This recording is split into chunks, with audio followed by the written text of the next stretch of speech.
This lake has no way out, and it was made by a mistake. In 1905, floodwater broke through an irrigation cut on the Colorado River and poured for 2 years into a desert basin that sits below sea level, with nowhere for the water to go but back into the sky. That single fact, no outlet, decides everything that happens next. The resort boom of the 1950s, the fish die-offs, the dust now blowing over Imperial Valley today. The breach itself ran through a channel called the Canal, and by the time engineers finally closed it, the desert basin held a new sea more than 350 square miles across, bigger than Lake Tahoe. Stay with the map, because the shape of this basin is about to explain 100 years of California history. Look at a map of Southern California, and there's a shape that doesn't match anything around it. A long, low bowl stretching from the Coachella Valley down toward the Mexican border, sitting more than 200 feet below sea level. Geologists call this the Salton Trough.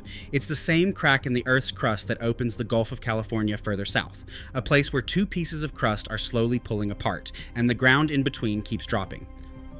A dropped basin next to a river is a trap, and the Colorado River has been filling and draining this exact trap for thousands of years, long before anyone thought to build a canal here. Geologists call a basin like this endorheic, a bowl with no way out to the sea. When the Colorado River used to wander into it, it filled a lake scientists now call Lake Cahuilla, sometimes covering more ground than the sea that exists here today.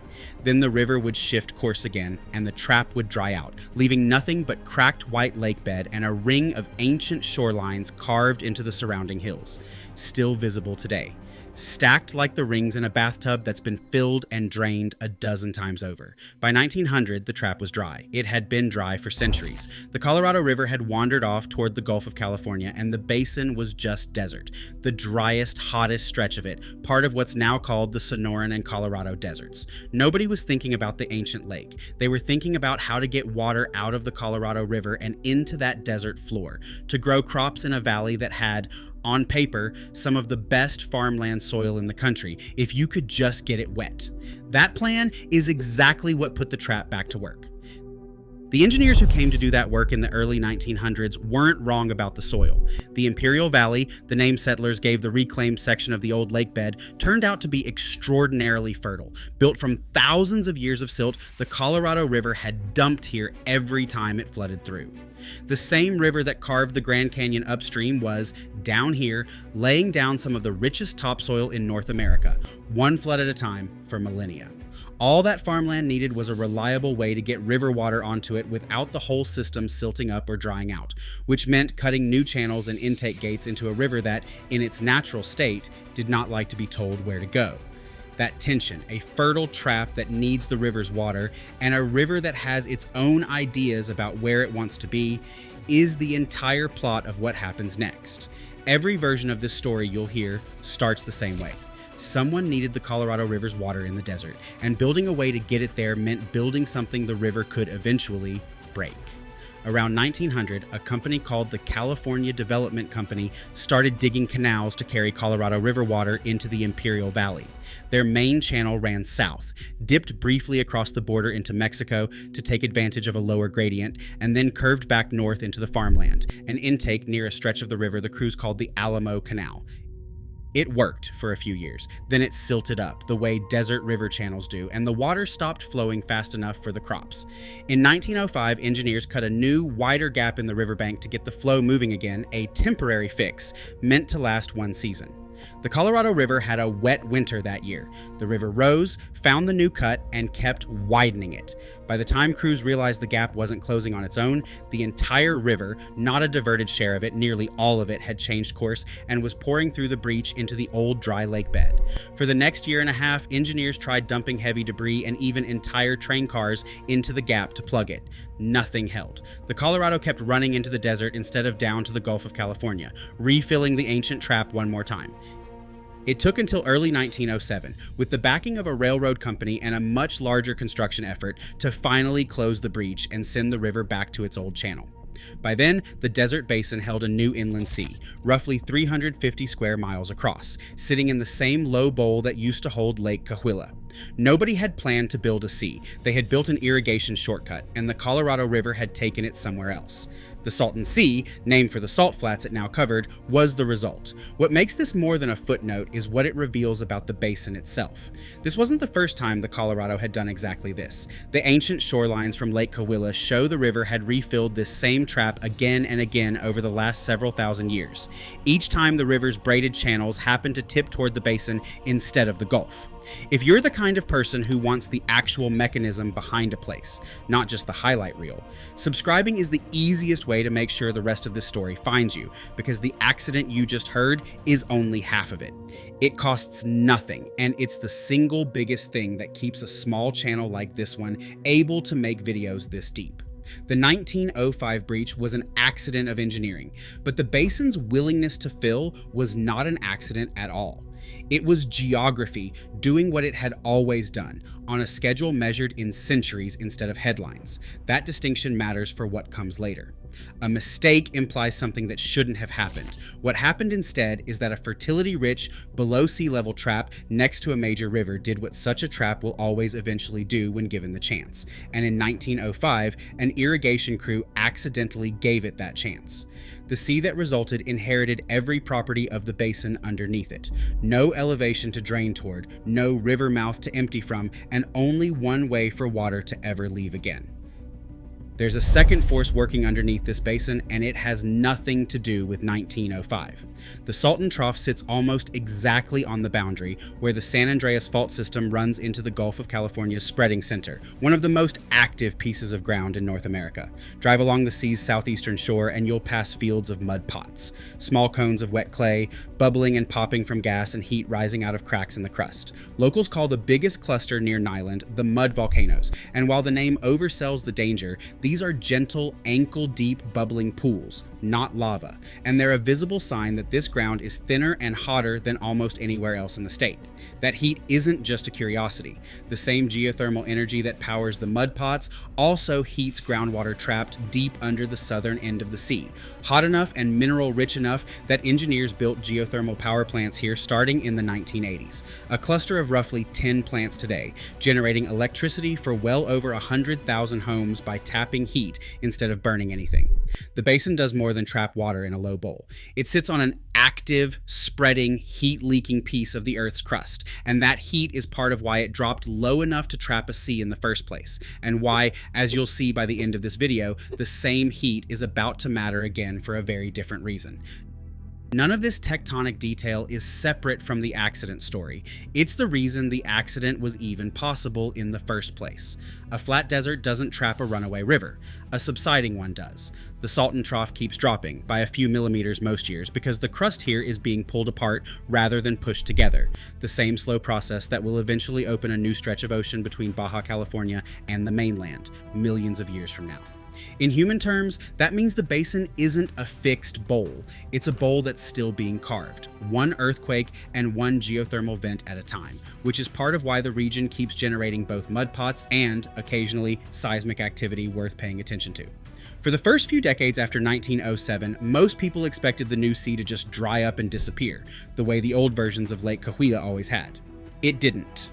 Agricultural runoff from the Imperial and Coachella valleys kept a steady trickle of water flowing in even after the breach was sealed, and by the 1950s, developers realized they had something the desert almost never offers: a permanent, sizable lake, an easy drive from Los Angeles and Palm Springs in a state hungry for waterfront. What followed was a boom. Towns like Salton City went up along the shoreline, pitched as a new Palm Springs on the water. Marinas opened. The state stocked the sea with sport fish, and for a while the fishing was genuinely excellent. Anglers reported pulling in Corvina almost as fast as they could cast. Speedboat races drew crowds. Celebrities visited. Real estate ads called it the California Riviera, and through the 1950s and into the 60s, that wasn't just marketing. Visitor numbers at the time closely rivaled other major California destinations. But even at the height of the boom, the basin's one defining property hadn't gone anywhere. The sea still had no outlet. Every resort, every marina, every stocked fish sat inside a bowl that could only ever get saltier over time, and by the late 1970s, that fact was about to catch up with the postcard. Part of what made the boom feel sustainable was that in a below sea level desert basin, a lake this size looks and behaves like permanence. It's the largest body of water in California, visible from space, clearly not a puddle that will vanish next summer. Visitors in 1955 had no easy way to picture no outlet as a countdown. It reads as an abstract hydrology fact, not a deadline. The postcards of that decade show water skiing and packed beaches, and none of it was staged. The mechanism that would eventually empty the resorts out was already running underneath all of it. It was just running on a timescale slower than a real estate brochure's planning horizon. Here's that process working exactly as the basin's geography predicts. Every gallon of water that reaches the Salton Sea, mostly farm runoff carrying dissolved salts and fertilizer picked up from Imperial Valley fields, has only one way to leave: evaporation. Evaporation takes the water and leaves everything dissolved in it behind. Do that for decades in one of the hottest deserts in North America, and the salt has nowhere to go but up. By the 1980s, the sea's salinity had climbed well past ocean level, and it has kept climbing since. Recent measurements put it somewhere in the range of 68 to 86 grams of salt per liter of water, depending on the year and where you sample, compared to roughly 35 grams per liter for ordinary seawater. That's not a small difference. Some points in the sea now sit at more than double the ocean's saltiness. Fish do not tolerate that kind of change gracefully. Corvina, the sport fish that made the 1950s anglers so happy, could not survive the rising salinity and largely disappeared from the sea by the 1980s. Tilapia, hardier and more salt tolerant, held on longer, but even they now face mass die-offs when summer heat drives oxygen levels down. Beaches strewn with dead fish became a recurring, well-documented event by the 1990s, along with algae blooms that turned parts of the water a dull, cloudy brown. The smell from those die-offs has, on certain days, reportedly carried for many miles downwind. The postcard version of the Salton Sea and the mechanism version of it were never two different stories to begin with. They were the same trap, at two different points on the same slow curve, one where the water was still fresh enough to fish in, and one where 40 more years of evaporation had turned the same basin into something closer to a chemistry problem. The resorts did not survive that curve. As the smell, the salinity, and the algae blooms worsened through the 1970s and the 1980s, tourism collapsed, not overnight, but steadily, as the same qualities that had drawn visitors in the 1950s reversed into the reasons to stay away.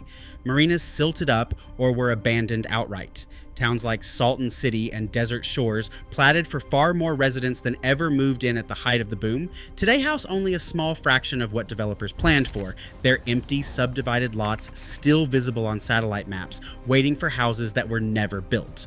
None of that decline required a new mechanism. It was the exact same one. No outlet, only evaporation, simply given enough decades to finish the job. The most consequential part of this story isn't the smell or the dead fish, it's the shoreline itself.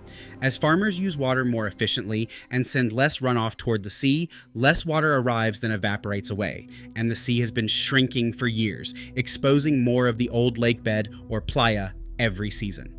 That playa is not ordinary sand, but decades of concentrated salt and agricultural chemical residue dried into a fine crust, and Imperial Valley's wind picks it up and carries it directly over the communities living along the shore.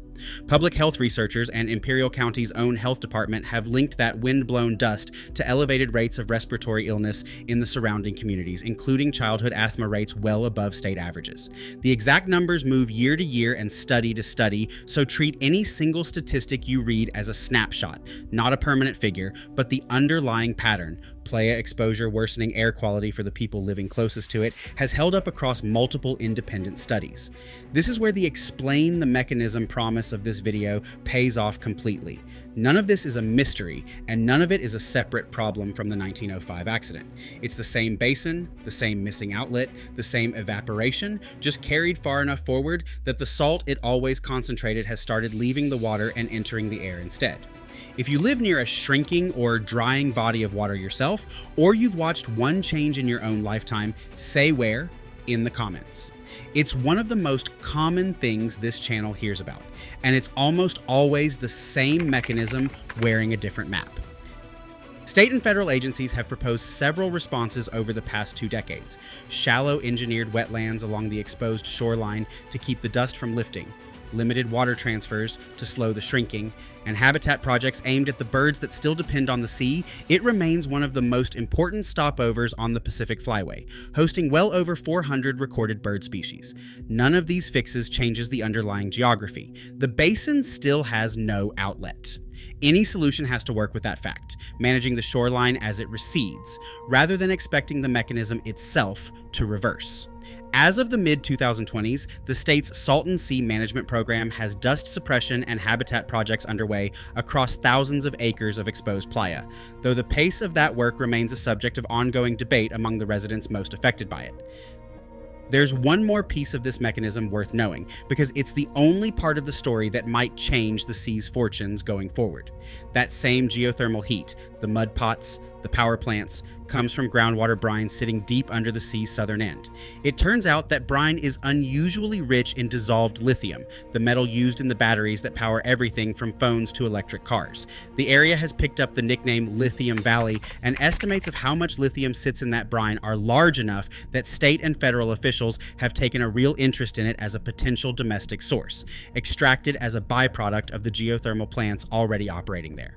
As of now, that extraction is still mostly in the pilot and early commercial stage rather than full production. Worth watching, not worth overstating. It will not undo 100 years of evaporation on its own, but it is a reminder that the same geology responsible for the sea's accidental birth and its slow decline also left something valuable underneath it, waiting on the same basin that's caused everyone else so much trouble. Whether lithium extraction meaningfully changes the sea's trajectory depends on questions well outside geology, permitting timelines, water rights, and whether the jobs and revenue reach the Imperial Valley communities that have lived with the dust for the longest. Geologically, the story is simple. Heat plus brine plus an unusually rich mineral deposit, all sitting under a basin that was never going anywhere in the first place. Economically and politically, it's still being written. Everything in this video traces back to one property of the ground, a below sea level basin with no way out to the sea. That fact filled Lake Cahuilla over and over for thousands of years before anyone was here to name it. It is what turned 1905 irrigation accident into a 350 square mile sea instead of a flooded field. It is what let a resort boom rise on that sea's shoreline in the 1950s, and it is the exact same mechanism that has been steadily concentrating salt, then exposing playa, then lifting that playa into the air ever since. The Salton Sea is not a mystery, and it is not cursed. It is a below sea level trap that has been doing precisely what a below sea level trap does, for as long as this stretch of California has existed, with an accidental assist from an irrigation crew in 1905, and a lasting cost now for the people living closest to it. Understanding that mechanism does not fix the dust or the shoreline, but it is the difference between treating the Salton Sea as an unsolvable oddity and treating it as exactly what it is, a geography lesson that got, very literally, filled with water. That's the pattern worth carrying forward, past this one basin. Almost nowhere in this country looks the way it does by accident alone. Usually there's a piece of geography underneath the history, quietly deciding what's even possible. The Salton Sea just makes that pattern easier to see than most places do, because the accident and the mechanism happened close enough together in time that we have the paperwork for both.